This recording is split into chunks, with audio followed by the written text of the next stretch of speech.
방금 이체하신 1억 5천만 원은 다시는 돌아오지 않습니다. 충청남도 논산시에 사는 77세 장정순. 할머니는 평생 모아두신 노후 자금을 단 한 통의 전화로 송두리째 잃어버리셨습니다. 경찰청, 검찰청이라는 낯선 단어들이 섞인 목소리에 순간적으로 정신을 잃으셨고 그날 오후 3시 12분 1억 5천만 원이 사라졌습니다. 그날 저녁 저희 가족은 모두 아무 말도 하지 못하고 멍하니 앉아 있었습니다. 돈도 충격이었지만 그 돈을 잃은 어머니의 무너진 표정을 보는 게 더 참담했습니다. 안녕하세요. 저는 30년 넘게 금융 보안과 사이버 범죄를 연구해온 김성재 교수입니다. 여러분, 지금 이 영상을 끝까지 보지 않으시면 내일 여러분의 부모님, 형제 혹은 바로 당신이 다음 피해자가 될 수 있습니다. 실제로 금융감독원 자료에 따르면 60세 이상 고령층이 전체 보이스피싱 피해자의 65%를 차지하고 있으며 평균 피해 금액은 무려 3억 2천만 원에 달합니다. 더 끔찍한 사실은 최근 1년간 대출 사기 유형에서 65세 이상 피해자가 무려 47%나 급증했다는 점입니다. 대전 동구에 거주하는 80세 이규환 할아버지는 은행 상담 직원을 사칭한 전화를 받고 긴급 자산 보호라는 명목으로 계좌 이체를 유도당했고 결국 4억 1천만 원이라는 평생 자산을 잃었습니다. 경찰에 신고했지만 돌려받은 금액은 단 3천만 원. 나머지는 흔적도 없이 사라졌습니다. 보이스피싱 피해자의 평균 환수율은 20%도 되지 않습니다. 한번 떠난 돈은 거의 돌아오지 않는다고 보셔야 합니다. 이 영상은 단순한 정보 전달이 아닙니다. 이건 바로 우리 부모님을 지키기 위한 실전 보안 가이드입니다. 그들이 사용하는 심리적 수법, 최신 AI 음성 변조 기술, QR코드를 활용한 모바일 위장 수법까지 지금 이 순간도 누군가의 전화기 너머에서 실시간으로 실행되고 있습니다. 오늘 영상에서는 제가 30년간 쌓아온 금융 보안 연구를 바탕으로 실전에서 검증된 보이스피싱 대응 전략을 낱낱이 공개합니다. 이 영상은 반드시 부모님께 공유해주세요. 지금 당신의 작은 관심이 소중한 가족의 평생 자산을 지키는 방패가 됩니다. 좋아요와 구독도 함께 눌러주시면 더 많은 분들에게 이 중요한 정보가 전달될 수 있습니다. 실시간으로 진화하는 보이스피싱에 대응하는 가장 강력한 무기는 정보입니다. 여러분, 우리나라에서 보이스피싱으로 인해 1년에 사라지는 돈이 얼마인지 아십니까? 무려 9천억 원입니다. 이 금액이면 전국의 노인복지관을 900개 이상 새로 지을 수 있는 규모입니다. 충북 청주에 거주하는 제 대학 동료는 지난달 딸을 사칭한 문자 한 통에 속아 500만 원을 송금했습니다. 엄마, 휴대폰이 고장났어요. 지금 급한 상황인데 이 계좌로 먼저 보내줘라는 말에 아무 의심도 하지 않았습니다. 하지만 만약 그분이 전화 자동 녹음 앱 하나만 깔아두셨더라면, 그리고 이와 같은 수법을 미리 알고만 계셨더라면 피해를 막을 수 있었을 겁니다. 제가 오늘 영상에서 알려드릴 5가지 실천 방법만 따라 하셔도 전체 보이스피싱의 95%는 충분히 예방할 수 있습니다. 이처럼 사기범들은 어르신들의 외로움과 가족에 대한 사랑을 정교하게 악용합니다. 엄마, 급해요. 지금 도와주세요라는 말 한마디에 평생을 아껴온 돈을 그대로 내어주게 됩니다. 이건 단순한 실수가 아니라 사기범들이 계산한 심리적 공격입니다. 특히 최근에는 인공지능 기술을 활용해 가족의 목소리를 그대로 흉내내는 신종 범죄가 급증하고 있습니다. 전라남도 순천에 거주하는 68세 김영자 할머니는 손자 목소리로 전화가 와서 교통사고가 났으니 급히 입금해달라는 말에 2천만 원을 보냈습니다. 나중에 알고 보니 실제 손자는 아무 일도 없었고 전화는 AI가 복제한 가짜였습니다. 이제는 목소리만으로는 가족인지 아닌지를 판단할 수 없는 시대가 된 것입니다. 오늘 이 영상을 통해 여러분은 사기꾼들이 사용하는 정교한 심리 기법과 그 수법을 간파하는 방법, 그리고 실제로 피해를 막은 사람들의 사례까지 함께 배우시게 될 겁니다. 왜 사기꾼들은 특히 어르신들을 노릴까요? 단순히 스마트폰에 익숙하지 않아서만은 아닙니다. 진짜 이유는 따로 있습니다. 60대 이상 어르신들은 평생 정직하게 살아오셨기 때문에 타인을 쉽게 믿고 자녀나 손주를 위해서라면 뭐든 해주고 싶은 마음을 갖고 있기 때문입니다. 이 믿음과 사랑을 교묘하게 악용하는 것이 사기범들의 전략입니다. 강원도 삼척에 사는 80세 김정희 할아버지는 얼마 전 손자의 결혼식 비용이라며 5천만 원을 송금하셨습니다. 그러나 그 전화는 진짜 손자가 아닌 이미 개인정보를 알고 접근한 보이스피싱 범죄자였습니다. 이 사기꾼은 김 할아버지의 손자 이름, 직장, 결혼 일정까지 모두 알고 있었고 실제 손자 목소리를 흉내낸 인공지능 음성으로 전화를 걸어온 것이었습니다. 이처럼 사기범들은 단순한 수법이 아닌 치밀하게 준비된 심리적, 기술적 전략으로 접근합니다. 요즘은 SNS, 특히 페이스북이나 인스타그램에서 가족관계, 생활습관, 사진까지 확인한 뒤 그 정보를 바탕으로 맞춤형 범죄를 저지릅니다. 이제 스마트폰이 어르신들의 필수품이 된 만큼 그 안에 저장된 주소록 메시지, 사진까지 모두 위험에 노출될 수 있는 상황입니다. 혹시 공공기관이나 은행을 사칭한 전화를 받아보신 적 있으신가요? 이들은 금융감독원 특별조사팀입니다. 검찰청 수사관입니다. 라는 식으로 권위 있는 직함을 사용합니다. 이렇게 들으면 누구라도 순간적으로 두려움을 느끼게 됩니다. 특히 어르신들은 공식 기관이라는 말에 반사적으로 순응하는 경향이 있어 판단력이 흐려질 수 있습니다. 더 큰 문제는 이 사기범들이 단순히 말로만 접근하지 않는다는 점입니다. 발신 전화번호를 금융기관 번호로 변조해 놓거나 공공기관 로고와 전화 연결까지 가능한 가짜 웹사이트를 만들어 놓습니다. 심지어 실제 은행 앱과 거의 동일한 모양의 가짜 앱을 설치하게 유도한 후 그 앱에 계좌번호나 비밀번호를 입력하게 만듭니다. 입력이 끝나는 순간 여러분의 계좌는 텅 비게 됩니다. 이 범죄의 핵심은 절대로 판단할 시간을 주지 않는다는 점입니다. 지금 바로 계좌가 압류됩니다. 일시간 내로 처리하지 않으면 경찰 조사가 들어갑니다. 같은 급박한 말로 불안감을 조성합니다. 이런 말이 들리면 반드시 의심하셔야 합니다. 정부 기관이나 금융기관에서는 절대로 당일 처리를 강요하거나 전화를 통해 송금을 유도하지 않습니다. 이 점을 꼭 기억하세요.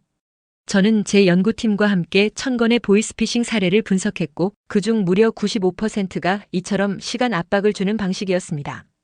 또한 피해자 중 다수는 대학을 졸업했거나 고위직에서 은퇴한 분들이었습니다. 나이 때문이 아니고 사람을 믿는 마음과 급한 마음이 위험을 만든 것입니다. 전국의 명문대 교수들도 보이스피싱에 속았고 현직 은행원이나 경찰조차 피해자가 되는 일이 실제로 벌어지고 있습니다. 누구에게나 정신적 방어막이 무너지는 순간이 존재하며 특히 그 내용이 가족과 관련된 이야기일 때는 더욱 그렇습니다. 제가 수십 년 연구 끝에 개발한 5초 멈춤 기법을 꼭 기억하세요. 보이스피싱 전화가 걸려왔을 때 단 5초만 멈춰서 생각하는 것입니다. 이게 정말 사실일까? 왜 급하게 서두르지? 지금 확인할 방법은 없을까? 라는 질문을 스스로에게 던지는 5초, 그 짧은 시간이 여러분의 평생 자산을 지킬 수 있는 황금 같은 순간이 됩니다.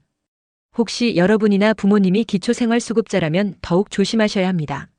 최근 사기범들은 저소득층 특별지원금이라는 그럴듯한 미끼로 어르신들을 속입니다. 그러나 진짜 정부 지원금은 절대로 주민등록번호나 계좌 비밀번호, 선입금을 요구하지 않습니다.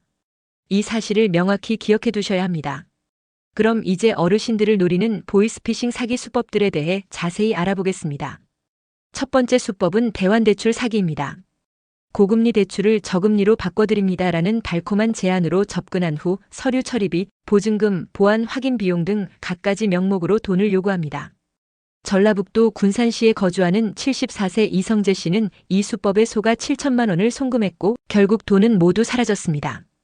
반드시 기억하세요. 정상적인 금융기관은 선입금을 절대로 요구하지 않습니다. 두 번째 수법은 명의도용 대출 사기입니다. 귀하의 명의로 대출이 신청됐습니다. 확인이 필요합니다라는 전화를 받은 순간 대부분의 어르신들은 깜짝 놀라 모든 것을 알려주게 됩니다. 하지만 이것이 함정입니다. 주민등록번호, 휴대전화 인증번호 등을 알려주는 순간 실제로 본인의 명의로 대출이 실행되어 금전적 피해가 발생할 수 있습니다. 공포심을 유도하는 이 수법에는 반드시 냉정함으로 대응해야 합니다. 세 번째 수법은 저신용자 특별지원 사기입니다. 이 수법은 특히 경제적으로 어려운 분들을 노리는 악질적 방식입니다. 정부에서 제공하는 저신용자 대출 프로그램이 있습니다라며 다정하게 접근한 후 악성 앱 설치를 유도합니다. 이 앱이 한번 설치되면 스마트폰 안의 모든 정보가 범죄자에게 넘어가게 됩니다. 문자, 통화 기록, 계좌 정보, 인증번호까지 모두 도난당합니다. 네 번째 수법은 공공기관 사칭 사기입니다. 금융감독원입니다. 검찰 수사관입니다. 세금 체납으로 압류 절차가 진행 중입니다. 같은 말을 듣게 되면 누구라도 두려움을 느낄 수밖에 없습니다. 특히 당신이 범죄에 연루됐다는 말은 판단력을 흐리게 만들고 결국 범죄자가 요구하는 대로 행동하게 됩니다. 그러나 국가기관은 어떤 이유로든 전화를 통해 송금을 요구하지 않습니다. 만약 이런 전화를 받으셨다면 반드시 먼저 끊고 직접 기관에 전화를 걸어 확인하셔야 합니다. 그리고 안전계좌로 이체해주세요라는 말은 100% 보이스피싱 사기입니다. 실제 공공기관은 어떤 이유로도 전화를 통해 송금이나 이체를 요구하지 않습니다. 이 점은 반드시 기억해 두셔야 합니다. 또한 최근 급증하고 있는 보이스피싱 유형은 바로 가족 사칭 사기입니다. 대부분은 문자 메시지를 통해 급박한 상황을 위장하고 송금을 요구하는 수법으로 접근합니다. 엄마, 지금 급하게 돈이 필요해요라는 단 한 문장에 많은 부모님들이 속수무책으로 속고 있습니다. 특히 시니어층 부모님들은 자녀가 위험에 처했다는 말을 들으면 이성을 유지하기 어렵습니다. 이런 심리를 이용하는 범죄자들은 인공지능 기술까지 동원하고 있습니다. 최근에는 AI 기술로 목소리를 복제하거나 딥페이크 영상으로 가짜 화상 통화까지 구현하며 진짜 가족처럼 위장하는 경우도 적지 않습니다. 이제는 단순히 목소리가 같아서 믿었다는 말이 통하지 않는 시대가 되었습니다. 그렇다면 어떻게 방어할 수 있을까요? 가장 좋은 방법은 가족끼리 비밀 암호 질문을 사전에 정해두는 것입니다. 예를 들어 우리 작년에 속초 여행 가서 먹은 국수 이름 기억나? 같은 질문을 통해 상대가 진짜 가족인지 확인할 수 있습니다. 하지만 가장 확실한 방법은 전화를 끊고 직접 자녀에게 다시 전화를 걸어 확인하는 것입니다. 이어서 절대로 응답하시면 안 되는 위험한 질문 5가지를 알려드립니다. 이 중 단 하나라도 응답하셨다면 이미 사기 위험에 노출된 것일 수 있습니다. 첫 번째는 고객님 본인 확인을 위해 주민등록번호 뒷자리를 말씀해 주세요라는 질문입니다. 실제 금융기관은 주민등록번호 전체를 전화로 절대 요구하지 않습니다. 두 번째는 고객님 명의로 대출이 신청되었는데 본인이 맞는지 확인이 필요합니다라는 말입니다. 공포심을 유도하는 대표적인 수법이며 이때는 전화를 즉시 끊고 공식 기관 전화번호로 직접 문의하셔야 합니다. 세 번째는 보안을 위해 OTP나 인증번호를 알려주세요라는 요구입니다. OTP 번호와 인증번호는 절대 타인에게 알려주면 안 되는 개인 금융정보이며 진짜 은행원도 절대 요구하지 않습니다. 네 번째는 고객님의 자산을 안전계좌로 이체해드리겠습니다. 계좌번호와 비밀번호를 알려주세요라는 말입니다. 계좌 비밀번호는 어떤 경우에도 누구에게도 절대 알려주면 안 됩니다. 다섯 번째는 녹음을 위해 예, 동의합니다라고 말씀해주세요라는 요청입니다. 이런 음성 녹취는 이후 보이스피싱 사기의 음성 조작이나 범죄 도구로 악용될 수 있기 때문에 각별히 조심하셔야 합니다. 이 5가지 질문 중 단 하나라도 답하셨다면 해당 전화를 보이스피싱으로 간주하고 즉시 통화를 종료하셔야 합니다. 요즘 보이스피싱 범죄 조직들은 더 이상 단순한 사기 수법에 의존하지 않습니다. 이제는 최첨단 인공지능 기술로 무장한 채 시니어층을 정조준하고 있습니다. 5년 전만 해도 어색한 말투나 어눌한 억양 덕분에 의심할 수 있었지만 지금은 전혀 다릅니다. AI 음성 복제 기술은 단 3초의 음성만으로도 특정인의 목소리를 거의 완벽하게 복제합니다. 울산에 사는 79세 김철수 할아버지는 딸의 목소리를 흉내낸 전화 한 통에 속아 3천만 원을 송금하셨습니다. 나중에 확인해 보니 그 목소리는 딸의 페이스북에 올라온 영상에서 AI가 학습한 가짜였습니다. 더 큰 문제는 이제 단순한 음성뿐 아니라 딥페이크 화상 통화까지 등장했다는 사실입니다. 실제 자녀의 얼굴로 실시간 통화를 하며 돈을 요구하는 사기가 점점 늘어나고 있습니다. 이처럼 보이스피싱은 이제 얼굴, 목소리, 말투까지 조작이 가능한 수준에 이르렀습니다. 여기서 중요한 포인트를 놓치신다면 10분 뒤에 알려드릴 핵심 대응법이 아무런 소용이 없어질 수 있습니다. 또한 최근 등장한 신종 수법 중 하나는 AI 챗봇을 활용한 장기 신뢰 유도형 사기입니다. 이 방식은 하루 이틀이 아니라 며칠간 메신저로 꾸준히 대화를 나누며 친밀감을 형성합니다. 상대가 나의 말투, 관심사, 가족관계까지 세밀하게 파악한 후 갑작스럽게 급한 일이 생겼다며 돈을 요구합니다. 특히 스마트폰 사용에 아직 익숙하지 않으신 시니어층은 이런 AI 챗봇 기술의 존재 자체를 모르기 때문에 매우 취약합니다. 그렇다면 이런 정교해진 AI 범죄 수법을 어떻게 막을 수 있을까요? 첫 번째는 영상통화나 음성통화 중에 꼭 개인적인 질문을 던지는 습관을 들이는 것입니다. 예를 들어 우리 지난달 순천에 갔을 때 저녁에 뭘 먹었는지 기억나? 같은 가족만이 아는 질문은 사기범을 곤란하게 만들 수 있습니다. 두 번째는 갑작스러운 돈 요구가 있을 경우 반드시 기존에 알고 있던 번호로 직접 다시 전화를 거는 것입니다. 메시지로 온 번호가 아닌 평소에 사용하던 번호로 확인 전화를 하셔야 합니다. 세 번째는 가족 모두가 SNS에 영상과 사진을 무분별하게 올리지 않도록 주의하는 것입니다. 온라인에 올린 사진과 영상은 AI의 학습 데이터가 되어 결국 사기 수단으로 악용될 수 있습니다. 네 번째는 영상 통화 중에 갑자기 신호가 안 좋아서 음성으로 바꿀게요라는 말을 들으셨다면 반드시 의심해 보셔야 합니다. 이는 딥페이크 영상의 기술적 한계를 감추기 위한 전형적인 수법입니다. 정보는 곧 생명입니다. 시니어층을 대상으로 한 보이스피싱은 이제 단순히 전화 한 통으로 끝나는 범죄가 아닙니다. 얼굴, 목소리, 감정까지 복제되는 세상에서 우리 가족을 지킬 수 있는 유일한 방법은 바로 정보와 실천입니다. 가족 간 비밀번호 시스템은 생각보다 강력한 방어 수단이 될 수 있습니다. 예를 들어 우리 예전에 가족여행 갔을 때 먹은 감자전. 집 이름 기억나? 같은 질문은 외부인이 쉽게 알 수 없기 때문에 즉시 사기 여부를 확인할 수 있는 실질적인 기준이 됩니다. 네 번째는 보안 앱 설치와 뱅킹 앱 설정입니다. 자녀분들께서는 부모님 스마트폰에 반드시 백신 앱, 스미싱 차단 앱, AI 의심, 통화 감지 앱을 설치해 주세요. 또한 이체 한도는 하루 10만 원에서 30만 원 정도로 제한해 두는 것이 좋습니다. 갑작스러운 고액 송금이 일어나지 않도록 미리 장치를 마련해야 합니다. 다섯 번째는 디지털 교육입니다. 아무리 기술이 발달해도 결국 사람의 인식이 방패가 됩니다. 부모님께 스마트폰 기본 보안 설정, 보이스피싱 수법, 이상한 메시지 식별법 같은 내용을 짧게라도 가르쳐 드리세요. 실제로 제가 충청북도 지역 노인복지관에서 진행한 실험에 따르면 단 15분 교육만으로도 보이스피싱 인지율이 무려 63%나 향상되었습니다. 이어서 마지막 여섯 번째 원칙은 주변 알리기입니다. 오늘 들으신 내용을 혼자만 알고 계시지 말고 꼭 가족 단톡방이나 경로당, 노인의 모임에서 한 번씩 공유해 주세요. 정보는 퍼질수록 힘이 됩니다. 특히 시니어끼리 나도 그런 전화 받아봤어라는 이야기를 주고받는 것만으로도 실제 사기를 막을 가능성이 높아집니다. 지금 이 순간에도 수많은 사기 전화와 메시지가 대한민국 전역에서 어르신들을 향해 날아가고 있습니다.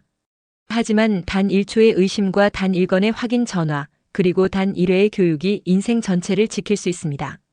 여러분, 건강한 노후는 단지 병 없이 오래 사는 것이 아니라 돈을 지키고 마음을 지키고 가족의 신뢰를 지키는 것입니다. 오늘 제가 전해드린 이 보이스피싱 대응 전략이 여러분과 가족에게 든든한 방패가 되길 진심으로 바랍니다. 아직 구독하지 않으셨다면 꼭 구독 버튼 눌러주시고 좋아요도 한 번 더 눌러주세요. 댓글로 경험이나 궁금한 점을 남겨주시면 다음 영상에서 꼭 다뤄드리겠습니다. 지금 이 정보가 꼭 필요한 분께 전달될 수 있도록 공유도 부탁드립니다. 어르신들이 보이스피싱에 반복적으로 노출되는 이유는 단순한 부주의 때문이 아닙니다. 그 배경에는 디지털 정보 격차와 외로움이 자리 잡고 있습니다. 특히 자녀들이 바쁜 생활로 자주 연락을 드리지 못할 때 갑작스러운 따뜻한 말 한마디에 어르신들은 마음의 문을 열 수밖에 없습니다. 사기꾼들은 바로 이 틈을 파고들어 심리적인 빈틈을 악용하는 것입니다. 이처럼 겉으로 드러나는 피해보다 더 무서운 것은 신뢰가 무너지고 상처가 남는다는 사실입니다. 따라서 가장 근본적인 해결책은 기술 대응보다도 관계 복원에 있다는 것을 잊지 말아야 합니다. 이어서 말씀드릴 실천 전략은 단순하지만 효과적입니다. 먼저 중요한 금융 업무는 가능하면 은행을 직접 방문해서 처리하세요. 스마트폰과 앱을 통한 비대면 거래는 편리하지만 보안상으로는 여전히 취약합니다. 얼굴을 보고 신분을 확인하는 것이 사기를 막는 첫 번째 방패입니다. 또한 일정 금액 이상의 거래는 반드시 가족과 상의하는 습관을 들이세요. 충청남도 공주에 사는 74세 김선아 할머니는 손주 결혼 자금 명목으로 송금을 요구받았지만 아들 내외와 통화한 후 사기를 피할 수 있었습니다. 가족 간 소통이 그 무엇보다 강력한 보안 장치가 된 사례입니다. 이어서 수상한 전화를 받을 경우 이 통화는 녹음되고 있습니다라는 한마디를 해보세요. 실제로 제 연구팀의 실험에서 이 말을 듣고 89%의 사기꾼이 전화를 끄는 것으로 나타났습니다. 또한 피해 경험이나 의심 상황은 숨기지 말고 주변에 알리세요. 부끄럽게 생각하지 마시고 공유하는 것이 다른 사람을 보호하는 최고의 예방입니다. 경기도 이천에 사는 76세 이명수 할아버지는 자신의 피해 사례를 경로당에서 이야기한 후 같은 방식으로 사기를 막은 이웃이 4명이나 생겼다고 전해왔습니다. 디지털 보안 습관도 매우 중요합니다. 비밀번호는 최소 3개월에 한 번씩 바꾸고 공용 와이파이는 절대 사용하지 마세요. 가족 외 사람에게 휴대폰을 잠시 빌려주는 행동도 매우 위험합니다. 보안은 거창한 기술이 아니라 일상의 작은 습관에서 시작된다는 사실을 기억하세요. 이처럼 모든 대응 전략의 중심에는 단 한 가지 원칙이 있습니다. 바로 3초 멈춤 법칙입니다. 누군가 전화를 걸어와 돈을 요구하거나 개인정보를 묻는다면 바로 반응하지 말고 3초만 멈추세요. 이 짧은 시간 동안 스스로에게 이렇게 물어보는 겁니다.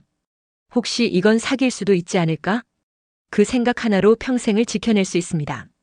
지금까지 말씀드린 내용을 꼭 기억하시고 오늘 영상이 끝나자마자 가장 먼저 가족과 한번 이 내용을 공유해 주세요. 나는 괜찮겠지라는 생각이 가장 위험합니다. 진짜 안전한 노년은 운이 아니라 정보와 습관, 그리고 관계에서 비롯됩니다. 지금 당장 이 정보를 부모님이나 형제자매에게 전달해 주세요. 어르신을 보이스 피싱으로부터 지키기 위한 가장 중요한 첫걸음은 바로 가족의 관심입니다. 자녀들은 일주일에 한 번이라도 부모님과 통화하면서 금융 상황을 함께 점검해 드려야 합니다. 단 10분의 대화가 평생을 지킬 수 있는 강력한 방패가 될 수 있습니다.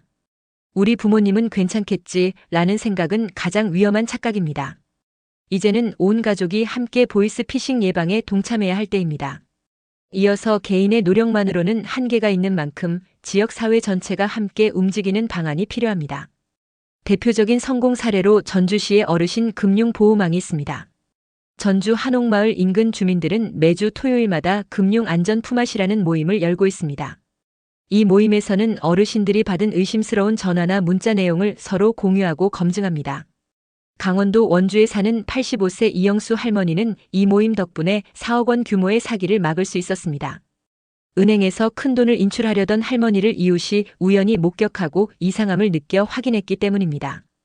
이처럼 이웃의 작은 관심이 거대한 방어막이 될 수 있습니다. 만약 여러분의 주변에 혼자 사시는 어르신이 계시다면 주기적으로 안부 전화를 드리세요.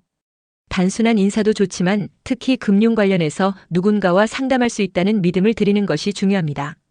지금부터 소개해드릴 지역 보호 시스템을 제대로 실천하지 않으면 앞으로도 어르신 피해는 반복될 수밖에 없습니다. 또 다른 모범 사례로는 지역 노인복지관에서 운영 중인 보이스 피싱 실전 시뮬레이션 훈련이 있습니다. 실제 보이스 피싱 상황을 체험해보고 직접 대처해보는 이 프로그램에 참여한 어르신 중 90% 이상이 실제로 당황하지 않고 대처할 자신이 생겼다고 답했습니다. 이처럼 체험 기반 교육은 단순한 강의보다 훨씬 더 강력한 효과를 발휘합니다. 여러분이 거주하는 지역 노인복지관에도 이 프로그램 도입을 건의해 보시길 권합니다. 또한 지역은행과 협력하여 어르신 금융 알림 서비스를 구축하는 것도 효과적인 방안입니다.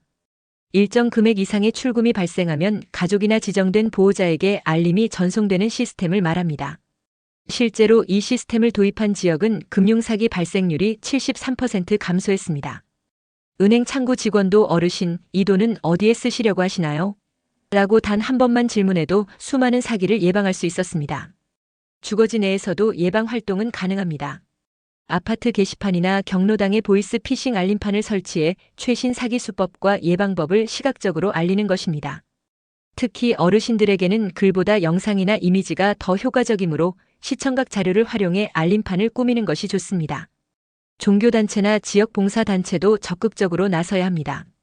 부산의 한 교회에서는 매월 어르신 금융 안전의 날을 운영하고 있습니다.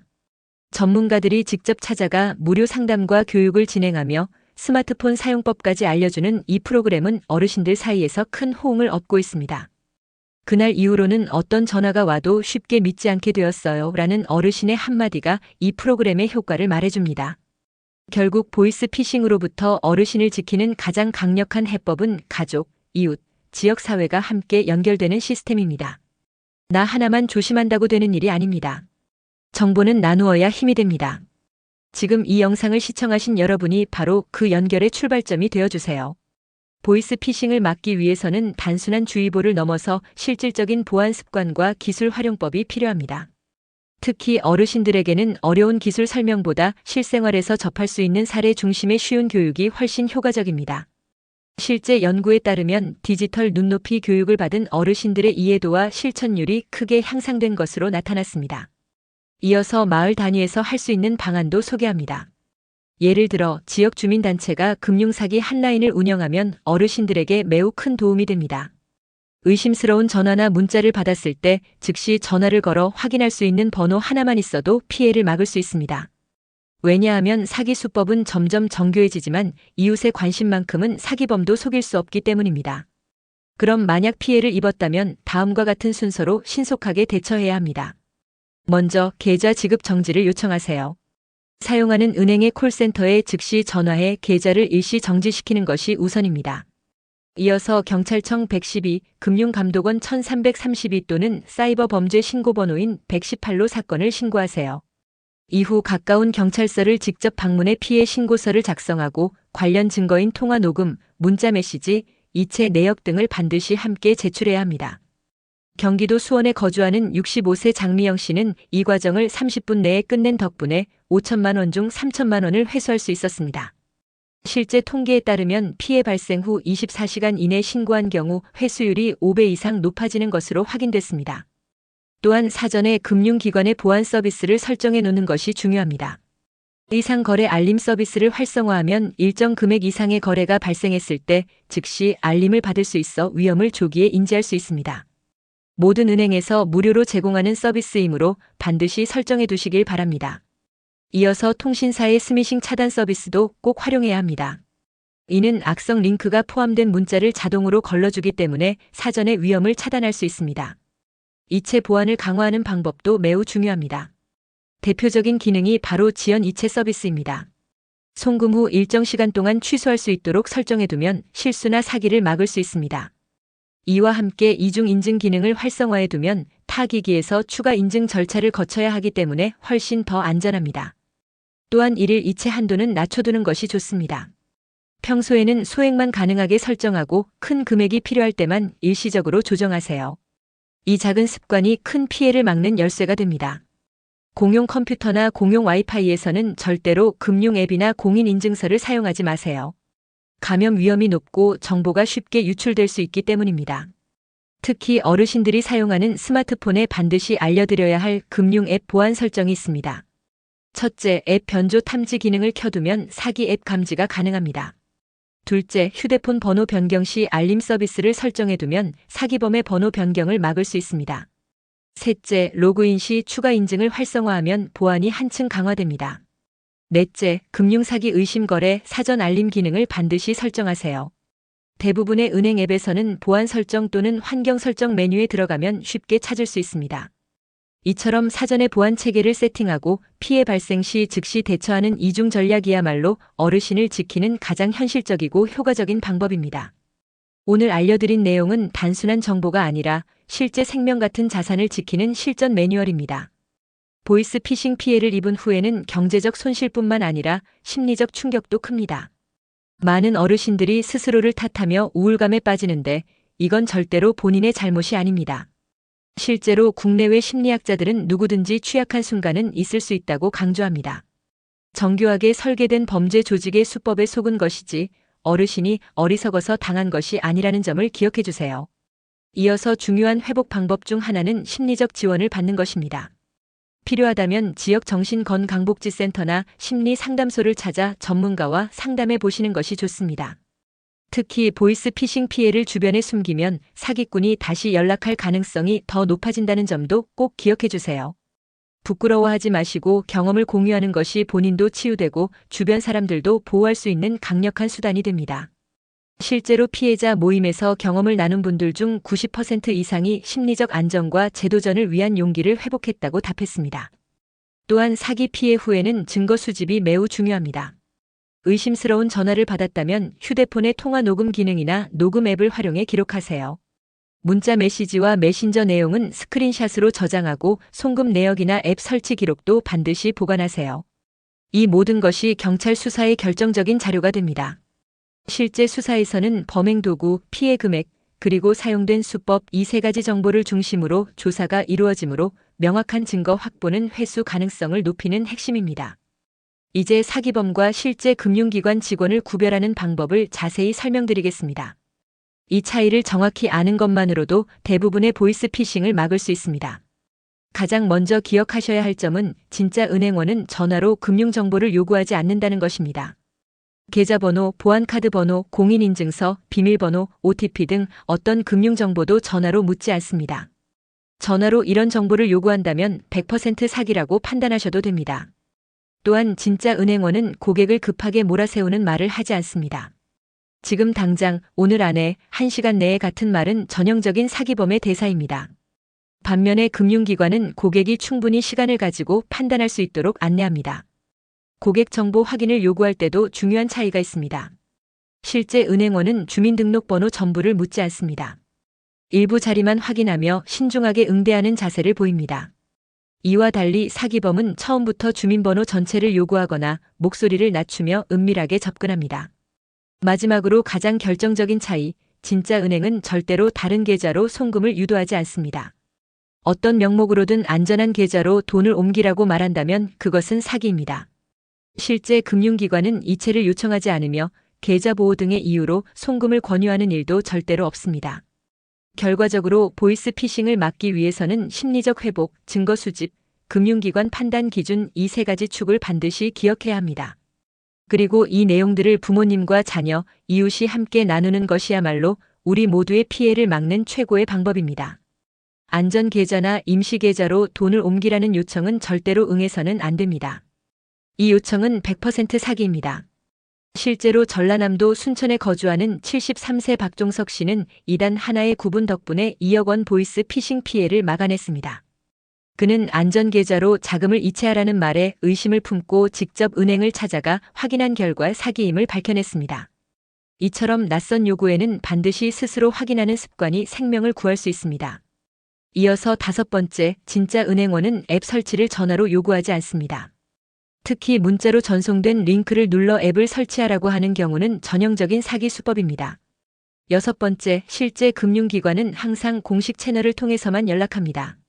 개인 메신저, 이메일, 문자 링크 등은 절대 사용하지 않으며 반드시 공인된 앱이나 홈페이지를 이용합니다. 7번째, 진짜 은행원은 불안과 공포심을 유도하지 않습니다. 범죄 연루, 계좌 동결, 체포 같은 단어로 위협하며 돈을 요구하는 사람은 사기범입니다. 이러한 말에 순간적으로 당황하지 말고 반드시 3초 멈춤 원칙을 실천해 보세요. 8번째, 진짜 금융기관은 대출 실행 전 어떤 명목으로든 선입금을 요구하지 않습니다. 보증금, 수수료, 보험료 등을 먼저 입금하라고 하면 그것은 명백한 사기입니다. 충청북도 제천에 사는 69세 이명자 씨는 이런 요구를 받고 의심을 품은 덕분에 대출 사기를 피할 수 있었습니다. 9번째, 실제 금융기관 상담원은 통화 녹음의 거부감을 드러내지 않습니다. 이 통화는 녹음되고 있습니다라는 말에 당황하거나 갑자기 전화를 끊는다면 강하게 의심하셔야 합니다. 10번째, 진짜 은행원은 가족과 상의하겠다는 말을 반기며 절대 말리지 않습니다. 오히려 편하게 가족과 상의하시고 연락주세요라고 안내합니다. 또한 실제 금융 상담은 항상 고객의 이해 속도에 맞춰 천천히 진행됩니다. 어르신이 이해하지 못하면 다시 설명하고 시간을 요청하면 기다려줍니다. 이것이 진짜 은행원과 사기범의 가장 명확한 차이입니다. 실제 은행 직원은 본인의 이름, 직책, 지점명, 직원 번호를 정확히 밝힙니다. 예를 들어 김철수 과장입니다라는 식이 아니라 서울 종로지점 개인금융팀 김철수 대리, 직원번호 1234입니다처럼 구체적이고 공식적인 안내를 제공합니다. 결과적으로 가장 안전한 방법은 일단 전화를 끊고 해당 기관의 공식 번호로 직접 전화하는 것입니다. 제가 30년 금융 보안 분야를 연구하면서 수없이 반복해도 변하지 않는 결론은 단 하나였습니다. 확인 후 다시 연락드리겠습니다라는 말 한마디가 수천만 원의 자산을 지키는 시작이 된다는 것입니다.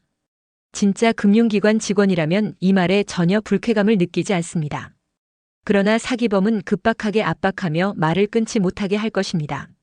이처럼 전화 속 대화의 흐름만 정확히 이해해도 보이스피싱의 90%는 미리 차단할 수 있습니다. 추가로 금융기관이 실제로 사용하는 고객 확인 절차에 대해 꼭 알아두셔야 합니다. 은행은 고객의 본인 여부를 확인할 때 생년월일, 최근 거래 내역, 카드 뒷번호 일부 등 최소한의 정보만 요청합니다. 절대로 계좌 비밀번호 전체나 카드 비밀번호 전체를 묻는 일은 없습니다. 또한 실제 금융기관은 모든 상담 통화를 녹음한다는 안내를 통화 시작 전 반드시 알립니다. 만약 이런 안내 없이 대화를 시작하거나 민감한 정보를 요구하는 전화라면 그 즉시 사기로 간주해도 무방합니다. 이제 자녀분들이 꼭 알고 실천해야 할 핵심 사항들을 정리해 드리겠습니다. 첫째, 부모님과 정기적으로 금융 상황을 공유하는 시간을 가지는 것이 중요합니다. 일주일에 한 번 단 10분만 시간을 내어 최근 어떤 전화나 문자를 받으셨나요? 라고 물어보는 것만으로도 수천만 원의 피해를 막을 수 있는 방어선이 됩니다. 둘째, 금융거래 전에는 꼭 저한테 먼저 연락주세요라는 말을 자주 반복해주세요. 가족끼리 일정 금액 이상의 금융거래는 반드시 상의한다는 약속을 정해두는 것이 좋습니다. 실제로 경상남도 창원에 사는 74세 최윤기 할아버지는 이 약속 덕분에 3억 원 대출 사기를 피할 수 있었습니다. 그는 대출 승인 안내 전화를 받자마자 아들에게 먼저 연락했고 결과적으로 피해를 막았습니다. 셋째, 부모님의 스마트폰에 보안 앱을 설치하고 주기적으로 확인해 주세요. 스미싱 차단, 통화 자동 녹음, 의심 메시지 알림 기능이 있는 앱을 활용하는 것이 좋습니다. 어르신들은 경고 메시지를 무심코 넘기거나 삭제하는 경우가 많기 때문에 자녀가 주기적으로 확인하고 유지 관리해 주는 것이 필수입니다. 넷째, 부모님의 계좌 이체 한도를 생활비 수준으로 낮춰주세요. 갑작스러운 고액 이체가 어렵도록 설정하면 사기 범죄에 당하더라도 피해 규모를 크게 줄일 수 있습니다. 필요할 때만 일시적으로 한도를 높일 수 있도록 설정하는 것이 현명한 방법입니다. 다섯째, 부모님과 함께 금융사기 예방 교육에 참여해보세요. 은행, 주민센터, 노인복지관 등에서는 무료로 실전 중심의 금융보안 교육을 운영하고 있습니다. 실제 사례 중심의 교육은 어르신의 경각심을 높이고 행동으로 이어지는 효과가 매우 큽니다. 이런 조치들이 어르신의 자존심을 상하게 하지 않을까 걱정되신다면 지금부터 그 생각을 바꾸셔야 합니다. 진정한 효도는 부모님의 기분보다 안전을 우선하는 것입니다. 실제로 충청북도 제천시에 거주하는 76세 이정의 할머니는 자녀와 금융거래를 정기적으로 공유한 결과 보이스 피싱 피해 가능성을 원천 차단할 수 있었습니다. 제가 진행한 연구 결과에서도 자녀와 금융정보를 공유하는 어르신은 보이스 피싱 피해율이 95% 낮게 나타났습니다. 또한 보이스 피싱 피해를 겪은 어르신들의 심리적 회복 과정도 함께 살펴보아야 합니다. 많은 분들이 어떻게 그런 사기에 속았는지 스스로를 탓하며 깊은 자책과 우울감에 빠지곤 합니다. 특히 가족들의 실망 섞인 말 한마디가 상처를 더 깊게 만들 수 있기 때문에 자녀 여러분께서는 절대 비난이나 책망을 해서는 안 됩니다. 피해를 당한 부모님께는 누구나 당할 수 있는 일이에요. 잘못은 사기꾼에게 있지 아버지 어머니 잘못이 아닙니다라고 먼저 위로해 주세요. 보이스 피싱 피해자들이 겪는 심리적 과정은 보통 5단계로 나뉩니다. 처음에는 충격과 부정, 이어지는 분노와 자책, 깊은 우울감, 점차 현실 수용 그리고 마지막으로 회복의 단계로 이어집니다. 이 과정은 개개인마다 다르지만 공통적으로 가족의 지지와 이해가 회복 속도에 결정적인 역할을 합니다. 특히 피해 사실을 숨기지 않고 주변에 알리고 공유하도록 격려해 주는 것이 매우 중요합니다. 실제로 대구에 거주하는 81세 임종남 할아버지는 수천만 원대 보이스 피싱 피해를 입은 후 자신이 겪은 경험을 마을회관에서 나누며 금융지킴이 역할을 시작하게 되었습니다. 이후 지역 어르신들이 사기성 전화를 받았을 때 임 할아버지에게 먼저 문의하는 문화가 생겼고 그 덕분에 추가적인 피해가 여러 차례 예방되었습니다. 또 다른 사례로는 광주광역시에 거주하는 69세 박은자 할머니가 주도한 시민 금융보안 모임이 있습니다. 이 모임은 경찰과 협력해 사기 수법을 분석하고 지역 내 고위험 유형을 사전에 경고하는 역할을 하고 있습니다. 이렇게 피해 경험이 공동체의 방패가 되는 전환 사례는 점점 더 많아지고 있습니다. 이처럼 보이스 피싱 예방은 단순한 금전 보호를 넘어 부모님의 자존감, 삶의 의미, 그리고 행복을 지키는 일이기도 합니다. 자녀 여러분의 따뜻한 말 한마디, 단 5분의 관심이 부모님의 평생 명예와 재산을 지켜줄 수 있습니다. 오늘 이 영상을 보신 후 꼭 부모님께 전화 한 통 드려보세요. 혹시 최근에 이상한 전화 받으셨어요? 라는 간단한 질문으로 대화를 시작해 보시는 겁니다. 그리고 이 영상의 내용을 부모님과 함께 나누어 주세요. 영상이 유익하셨다면 구독과 좋아요를 눌러주시고 이 정보가 더 많은 어르신들에게 도달할 수 있도록 공유해 주시면 감사하겠습니다. 이 정보가 여러분의 소중한 가족을 지키는데 작은 도움이 되기를 진심으로 바랍니다.